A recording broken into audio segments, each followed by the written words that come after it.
Ini. Oke, terima kasih Bu Sonia.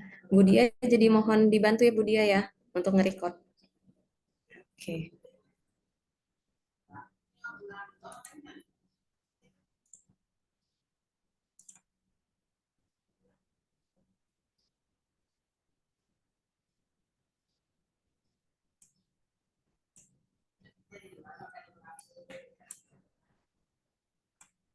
Oke, baik. Bismillahirrahmanirrahim. Assalamualaikum warahmatullahi wabarakatuh. Suara Ibu terdengar? Terdengar, Bu. Oke. Selamat pagi, salam sejahtera untuk kita semua. Gimana nih kira-kira kabarnya hari ini? Dia kabarnya Alhamdulillah. tadi Alhamdulillah baik. baik ya. Wiki gimana? Alhamdulillah baik juga, Bu. Baik ya. Ria udah hadir belum? Enggak, Bu. Ria, iya gimana kabarnya Ri? Baik, Bu. Terima kasih. Sehat. Oke. Harry mana nih? Aduh, hadir Bu. Harry hadir ya. Gimana kabarnya Harry? Ya, baik. Baik ya. Sehat. Oke, mantap. Mega? Hadir, Bu. Mega hadir ya. Gimana kabarnya Kak pagi ini? Alhamdulillah sehat, Bu. Alhamdulillah sehat. Oke. Terakhir Nur. Nur mana? Halo Nur. Sehat, Bu. Oh, Ibu sehat ya? puasa nggak hari ini, Bu? Gimana Nur? Ibu puasa nggak hari ini? Puasa. Nur gimana? Nggak puasa. Nggak puasa. Berarti nanti harus lebih semangat ya Nur dibandingkan teman-teman yang lain ya. Ibu nih. Oke, terima kasih. Nah, sebelum kita masuk ke materi pada pagi hari ini, kita review sedikit nih pembelajaran yang telah kita lakukan pada minggu lalu ya. Nah, minggu lalu kita sudah membahas mengenai pengantar toksikologi klinik. Nah, di situ kemarin kita kan sudah membahas tuh berbagai macam istilah-istilah dalam toksikologi. Yang paling diingat apa? Toksik ya. Arti toksik apa? Racun, Bu. Racun. Oke, bagus, bagus Nur Hayati. Toksik itu racun. Oke, itu istilah yang paling penting. Kemudian lagi ada yang namanya toksin. Toksin apa kira-kira ada yang masih ingat apa itu toksin? Ayo. Duh, mulai lupa, Bu. Toksin. Oke, Ibu ingatkan kembali ya, toksin itu adalah toksik yang berasal dari makhluk hidup. Misalnya apa? Misalnya bisa ular. Nah, kalau udah disebutin baru ingat lagi, Bu, artinya gitu ya. Oke, kemudian lagi selain itu ada apa lagi? Ada toksoid. Toksoid ini kan adalah toksin yang telah dilemahkan ya. Kemudian juga kemarin sudah kita bahas yang tidak kalah penting dalam toksikologi klinik adalah nilai dari LD50 ya, yaitu saat pada konsentrasi berapa suatu zat dapat mematikan 50% dari populasi. Nah, ini penting. Kenapa demikian? Karena kita harus tahu terlebih dahulu nilai LD50-nya. Jadi semakin kecil nilai LD50 berarti tingkat toksiknya akan semakin tinggi. Gitu ya kemarin ya. Oke. Nah, terkait tugas yang Ibu berikan, kira-kira ada kendala nggak? Kemarin kan Ibu memberikan tugas, masih ingat ya, yang kalian kumpulkan 2 hari yang lalu, mengenai simbol-simbol zat kimia di laboratorium. Ada kesulitan? Misal kalau yang mudah terbakar, simbolnya seperti apa? Kemudian toksik terhadap lingkungan, nanti simbolnya seperti apa di lab. Ada kesulitan kira-kira? Tidak ada, Bu. Ada, Bu, Bu. Oke, bisa semua ya. Ya, kenapa Nur? Bu, kalau di fotokopi aja, digunting gitu. Soalnya kan susah tuh nulis-nulis ininya. Bingung. Iya, nggak apa-apa. Punya Nur kan kemarin udah Ibu terima tuh papernya. Ya. Nah, nggak apa-apa, gambarnya nanti di print out aja, tapi nanti keterangannya ditulis tangan. Kemarin kan gitu kan, kesepakatan kita kan. Nggak apa-apa, mau di print boleh, tapi kalau yang hobi ngelukis pun kan kemarin Ibu nggak ngelarang. Kalau misalnya kalian hobi ngelukis, silakan dilukis sendirilah. Nanti dibikin keterangannya di bawah. Siap. Makasih, Bu. Oke, Nur. Oke, berarti nggak ada kendala ya, tugas minggu lalu clear. Nah, sekarang kita masuk ke materi pertemuan kedua, lanjutan dari yang kemarin, yaitu mengenai toksokinetika dan toksodinamika. Sebentar, Ibu, slideshow. PPT Ibu sudah terlihat? Udah, Bu. Oke.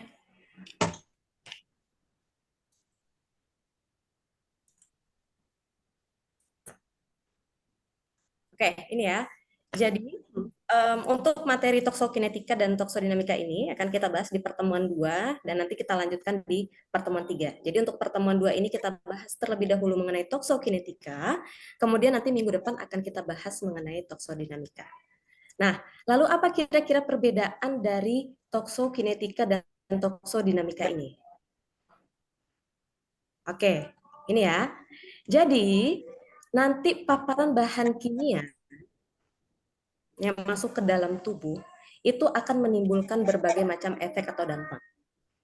Nah, ini akan dibagi menjadi 2 aspek. Itu yang pertama toksokinetika dan yang kedua adalah toksodinamika. Nah, yang pertama kita masuk ke fase toksokinetika. Nanti ini akan meliputi 4 aspek. Jadi karena di sini ada 4 aspek, nanti kalian akan Ibu bagi menjadi 4 kelompok. Kita akan coba metode jigsaw pada pertemuan toksokinetika ini. Jadi nanti kelompok 1 akan membahas yang A, kelompok 2 membahas yang D, kemudian kelompok 3 membahas yang M, dan kelompok 4 membahas yang E. Gitu ya, untuk yang pertemuan hari ini. Nah, untuk ADME, ini termasuk dalam fase toksokinetika. Kemarin kan sudah Ibu kasih bocoran, silakan untuk pertemuan minggu depan kalian baca referensi di buku toksikologi klinik yang dikeluarkan oleh BPPSDM. Nah, kira-kira nih, ada yang udah baca belum ya? Ada yang tahu nggak ADME itu apa? Ya, Bu. Oke, dia silakan. Apa kira-kira Kak, ADME itu apa? Absorpsi, distribusi, metabolisme, sama san ekspresi, Bu. Oh, oke. Apa E-nya Kak? San ekspresi ya? Ekspresi. Oke. Jadi Anda semua, ADME ini merupakan suatu singkatan. Jadi dalam proses toksokinetika, ini nanti dia ada 4 tahapan yang terjadi dalam tubuh. Yang pertama ada A, yaitu absorpsi. Diingat ya, absorpsi bukan ad. Karena nanti akan berbeda saat absorpsi maupun adsorpsi itu 2 hal yang berbeda. Ya, namun yang di sini adalah absorpsi menggunakan B. Nah, setelah melalui absorpsi akan dilanjutkan ke proses yang namanya distribusi. Nah, ini nanti akan kalian diskusikan. Saat terjadi absorpsi itu apa yang terjadi, kemudian distribusi apa yang terjadi. Selanjutnya yang M, tadi sudah disebutkan oleh dia. M ini adalah metabolisme. Nah, jadi setelah didistribusikan ke dalam tubuh akan terjadi yang namanya metabolisme. Nah, apa nanti akan terjadi pada tahapan metabolisme ini? Nah, itu nanti silakan didiskusikan oleh kelompok 3. Selanjutnya ada E. E ini ekskresi. Ekskresi ya, setelah dimetabolisme maka akan dikeluarkan dari dalam tubuh ya, ekskresi. Ini nanti akan didiskusikan oleh kelompok 4. Ya, sehingga nanti bisa kita ambil satu kesimpulan besar bagaimana proses toksokinetika di dalam tubuh manusia. Ya. Nah, kemudian kita singgung sedikit mengenai toksodinamika. Apa perbedaannya dengan toksokinetika? Jadi, tadi kan yang proses terakhir pada toksokinetika kan adalah ekskresi. Artinya apa? Saat xenobiotik, masih ingat arti xenobiotik? Zat asing ya. Xenobiotik itu zat asing. Jadi saat zat asing masuk ke dalam tubuh, itu harusnya dia melalui tahapan terakhir yaitu ekskresi, dikeluarkan dari dalam tubuh. Nah, namun ada beberapa zat kimia, beberapa bahan kimia yang saat masuk ke dalam tubuh itu sangat sulit untuk diekskresikan, sulit untuk dikeluarkan. Nah, lalu apa yang terjadi? Yang terjadi selanjutnya adalah dia akan masuk ke fase toksodinamika. Artinya, zat yang tidak dapat dikeluarkan dari dalam tubuh itu nantinya akan menimbulkan berbagai macam efek. Ya, ini nanti akan tergantung di mana organ target dari si senyawa tersebut. Kalau misal organ target dari senyawa tersebut adalah hati, bisa jadi nanti efek yang ditimbulkan misalnya sirosis, kanker hati, dan lain sebagainya. Saat si zat asing tadi tidak bisa dikeluarkan dari dalam tubuh. Ya, misalnya lagi organ target dari senyawa tersebut adalah misalnya adalah otak. Apa yang terjadi? Nah, berbagai macam, bisa menyebabkan kanker otak dan lain sebagainya. Jadi nanti akan ada efek akut dan efek kronis yang akan terjadi saat si xenobiotik atau zat asing tidak bisa dikeluarkan ke dalam tubuh. Ya, apa itu efek akut? Ada yang tahu? Efek akut kan ada akut, ada kronis. Nah, cara membedakannya, kalau akut itu dia langsung terjadi. Ya, sedangkan kalau kronis, dia itu ditumpuk terlebih dahulu, lama-lama dalam tubuh, baru nanti efeknya akan muncul. Jadi efeknya dalam jangka panjang.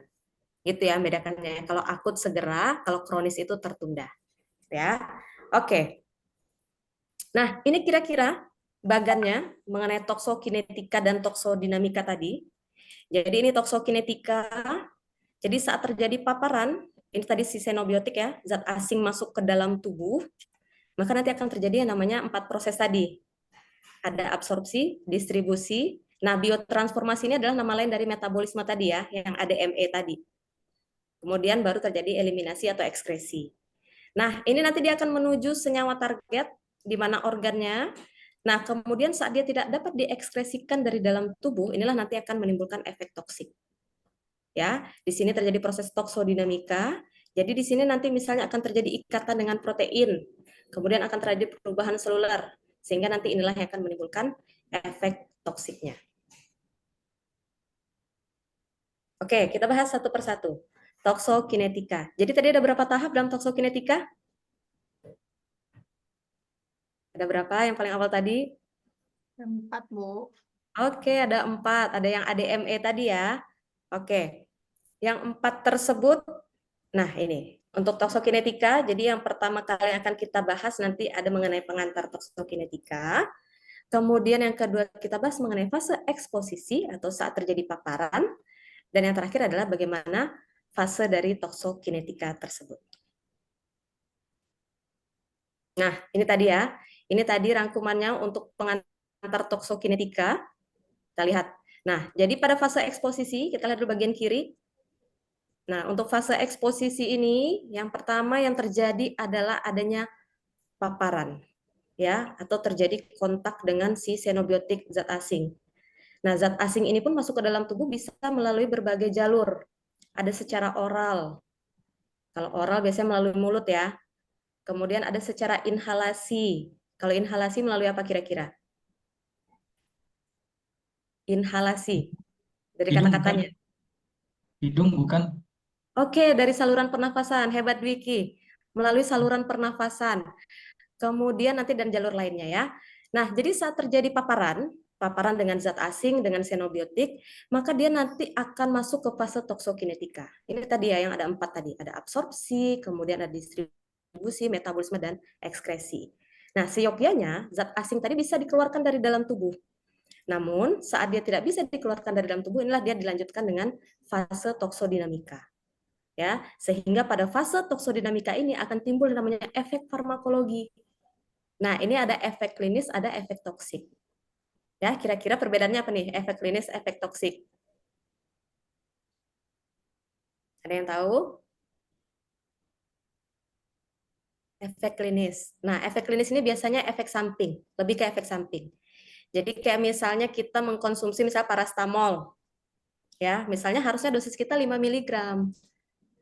Nah, namun saat kita mengkonsumsi 5 mg nanti bisa jadi misalnya kayak efek samping yang terjadi misalnya cepat mengantuk dan lain sebagainya. Itu ya, kalau itu dia efek klinis. Namun kalau efek toksik inilah tadi yang menimbulkan efek negatif bagi tubuh kita. Gitu ya untuk membedakannya ya. Kalau efek klinis ini lebih ke efek samping, sementara efek toksik ini lebih ke tadi yang ada akut dan ada yang kronis. Oke, selanjutnya. Nah, ini tadi fase paparan. Ini tadi yang Ibu jelaskan tadi ya. Fase paparan atau saat xenobiotik zat asing masuk ke dalam tubuh, bisa melalui kulit, kemudian bisa melalui jalur inhalasi, pernafasan, dan juga bisa melalui jalur saluran cerna. Nah, ini biasanya secara oral ya. Fase eksposisi kemudian, nah ini tadi. Oke, ini tadi yang fase yang 4. Ada absorpsi, kemudian ada distribusi, metabolisme, dan ekskresi. Nah, untuk metabolisme dan ekskresi ini biasa juga kita sebut dengan proses atau tahapan eliminasi. Ya, oke. Jadi sebelum kalian nanti Ibu bagi menjadi 4 kelompok, nanti silahkan tugasnya adalah tadi kelompok 1, ini mungkin nanti kelompok 1 nanti Dwiki sama Ria, kemudian nanti kelompok 2 Dia, kelompok 3 Heri dan Mega, kelompok 4 Nur. Itu ya, ingat pembagian kelompoknya ya. Oke, nanti akan kalian bahas untuk kelompok 1, itu dibuat summary, kalian boleh open source, boleh dari sumber manapun nanti dicari, boleh dari e-book, boleh dari bahan ajar yang telah kita sepakati di awal pertemuan, atau misalnya bisa melalui artikel-artikel penelitian, itu silahkan. Itu tolong dibuatkan summary mengenai absorpsi. Ya, nanti akan ada presentasi setelah kalian mendiskusikan itu absorpsi. Kemudian yang kedua juga seperti itu, tapi yang kedua nanti topiknya adalah distribusi. Ya. Kemudian kelompok 3 membahas mengenai metabolisme dan yang keempat adalah ekskresi. Setelah kalian diskusi nanti lebih kurang 30 menit, kalian harus mempresentasikan sesuai dengan urutan kelompok, dimulai dari kelompok 1, kelompok 2, kelompok 3 dan terakhir kelompok 4. Sehingga nanti bisa kita tarik satu kesimpulan, apa itu fase toksokinetika? Apa yang terjadi pada masing-masing tahapan toksokinetika ini? Kira-kira ada pertanyaan sebelum kita diskusi? Ada pertanyaan? Mengenai pembagian kelompok sudah oke ya? Oke, Bu. Udah, oke. Ada pertanyaan lain sebelum kita mulai diskusinya 30 menit? Belum ada, Bu. Nggak ada ya? Oke, silahkan bekerja secara kelompok. Nah, nanti Ibu akan bertanya ke masing-masing kelompok kira-kira kendalanya apa. Lalu nanti setelah 30 menit silakan disiapkan bahan untuk memulai presentasinya. Seperti itu ya.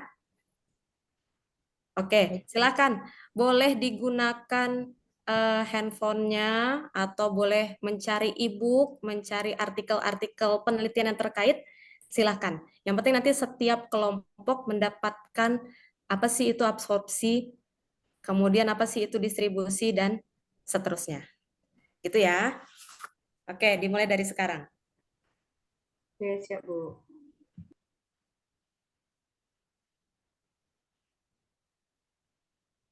Oke, baik. Sudah selesai ya diskusinya ya? Ya, Bu. Oke.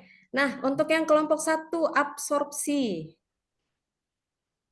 Absorpsi tadi sudah dijelaskan oleh kelompok 1. Jadi Ibu rangkum kembali dari yang telah kalian presentasikan tadi. Jadi absorpsi ini adalah saat xenobiotik tadi terserap ke dalam tubuh. Ya, jadi dia pertama kali masuk ke dalam tubuh, kemudian nanti dia akan lanjut ke tadi yang kelompok 2, ke yang namanya distribusi. Nah, ini dia akan didistribusikan ke dalam tubuh melalui apa? Bisa melalui aliran darah. Ya, menuju organ target. Organ kan ada bermacam-macam, ada paru-paru, kemudian ada hati, ada jantung. Tergantung dari xenobiotik yang masuk ke dalam tubuh kita. Ya. Nah, kemudian kita masuk ke metabolisme. Nanti di organ target terjadi metabolisme. Nah, di fase metabolisme ini nanti akan ditentukan apakah dia bisa dikeluarkan atau tidak bisa dikeluarkan sama sekali dari dalam tubuh. Nah, kalau misalnya dia bisa dikeluarkan, lanjut ke fase ekskresi. Nah, ekskresi ini pun bisa melalui berbagai macam, bisa melalui kulit, ya, melalui kelenjar keringat, bisa melalui urin, dan tadi melalui jalur ekskresi lainnya yang telah disampaikan oleh rekan pada kelompok 4. Gitu ya. Nah, namun tadi itu saat dia tidak bisa diekspresikan, dia akan masuk ke fase toksodinamika yang akan kita bahas dalam minggu depan. Gitu ya. Nah, sampai di sini kira-kira ada pertanyaan? Oke, silakan. Siapa ini? Ria ya yang bertanya ya? Ya, Bu. Oke, kenapa Ri? Bagaimana kalau di dalam tubuh itu racunnya tidak bisa dikeluarkan gitu, Bu? Oke, Perlu ya tadi. obat atau gimana gitu, Bu? Oke, saat tadi si xenobiotik tadi tidak bisa dieliminasi, nah itulah tadi dia akan lanjut ke fase toksodinamika. Ya, ini nanti yang akan menimbulkan efek toksik. Tadi kan pada bagian yang Ibu jelaskan tadi, jadi saat dia masuk ke fase toksodinamika akan terjadi 2 efek sebenarnya. Ada efek klinis, ada efek toksik. Kalau efek klinis itu efek samping. Tapi saat xenobiotik nanti tidak bisa, betul-betul tidak bisa dikeluarkan dari dalam tubuh, maka yang terjadi adalah efek toksiknya, bukan lagi efek klinis. Gitu ya, Ria. Nah, untuk toksodinamika itu akan kita lanjutkan minggu depan. Bu. Oke, ada lagi pertanyaan? Kalau saya udah cukup, Bu. Oke, Ria. Terima kasih, Ria, pertanyaannya. Ada lagi, Dwiki? Sudah cukup paham, Dwiki? Cukup, Bu. Cukup ya, oke. Dia, ada yang tanyakan, Kak? Cukup, Bu. Cukup ya, oke. Kemudian Heri. Heri, ada yang tanyakan, Bang? Heri. Heri ini kayaknya sinyalnya kurang bagus ya. Oke, Mega gimana, Mega? Cukup paham, Bu. Cuman mau nanya, ini kan tadi tugas kelompok, apakah dibikin laporannya atau gimana? Oke, nanti yang tugas kelompok yang telah kalian selesaikan, itu silakan dibuatkan summary-nya per masing-masing kelompok. Ya, yang pertama tadi kan kelompok 1 kan bahas tentang absorpsi. Jadi nanti Ini sudah habis, Ibu. baik. Oke, gitu ya Kak Mega ya. Terima kasih, Bu. Oke, silakan nanti tugas selanjutnya kalian lihat di Elmet, itu ada deadline dan tugasnya seperti apa. Ya, dikumpulkan melalui Elmet juga. Baik, demikian perkuliahan kita pada pagi hari ini. Terima kasih atas waktu dan kesempatannya.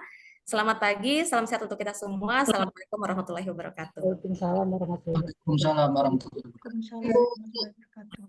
Baik, terima kasih Bu Dian. Untuk peluangan waktunya terlewat sedikit ya Ibu ya. Mungkin langsung saja untuk teknik dan substansi mungkin bisa langsung sarannya dari Pak Gumuno. Kepada Pak Gumuno saya silahkan. Ya, terima kasih Mbak Dian. Mbak Sonia, biasanya Mbak Dian ya. Ini yang Dian ini praktikannya ya. Selamat Bu Dian ya. Bu Dian sudah memperlihatkan pembelajaran yang hangat begitu, interaktif ya. Diawali dengan menjalin interaksi, kemudian melakukan persepsi gitu ya. Mengkaitkan dengan apa yang dipelajari hari ini dengan apa yang dipelajari sebelumnya ya. Itu langkah yang sudah bagus. Kemudian juga mengecek tugas, ya, mengecek tugas. Nah, di sini pembelajaran memperlihatkan bahwa tidak hanya klasikal, tapi di dalamnya ada tugas mandiri maupun tugas terstruktur gitu. Nah, kalau ini benar-benar dilakukan dalam perkuliahan yang reguler, ini sudah baik ya.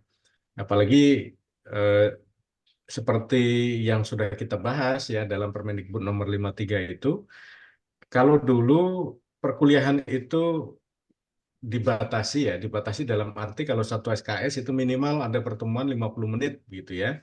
Kemudian kalau 2 SKS berarti ya 100 menit, begitu dikalikan dengan jumlah SKS-nya gitu.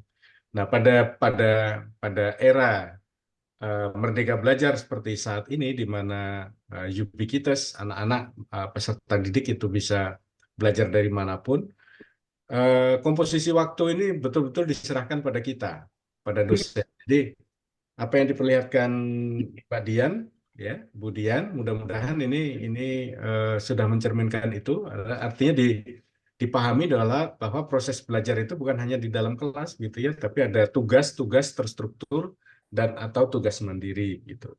Ya. Nah, kemudian media yang digunakan kalau saya cermati tadi lebih banyak menggunakan media tayang saja ya. Saya yakin Pak Eko sudah membekali Mbak Dian dengan teknologi pembelajaran yang aplikatif gitu, bisa memanfaatkan berbagai platform untuk pembelajaran, dan itu saya yakin lebih menarik. Tapi tadi sebenarnya Bu Dian sudah mempersilahkan anak-anak menggunakan HP atau laptopnya untuk mencari sumber referensi terkait dengan ADME begitu. Nah, ini saya pikir bisa lebih dimaksimalkan ya, bisa lebih dimaksimalkan. Mbak Budian ini di semester berapa ini yang diajar nih? Di semester 4, Pak Gu.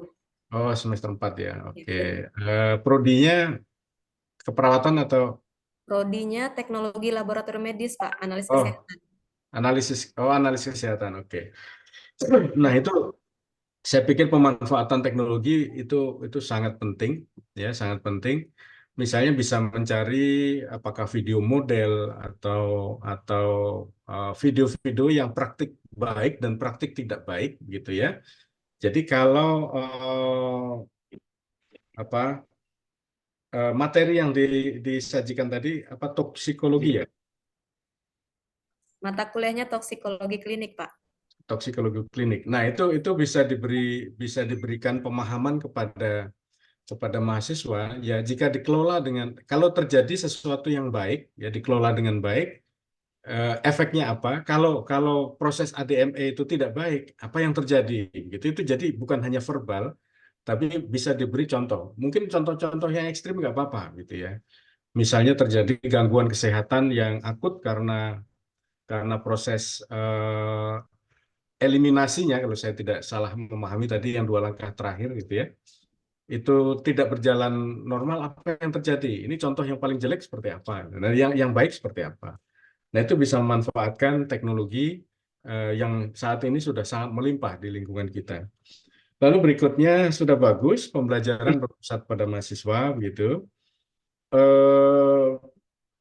Namun saya pikir untuk jigsaw ya, untuk jigsaw dan pelaksanaan proyek kecilnya itu mestinya lebih rumit gitu ya, apalagi semester 4 gitu ya. Ini jadi bukan hanya mencari merangkum sumber ya. ADME itu apa saja gitu ya, kelompok A tentang A, kelompok B tentang D dan seterusnya. Tapi bisa lebih kompleks lagi gitu penugasannya, apalagi semester 4 loh ini. Gitu.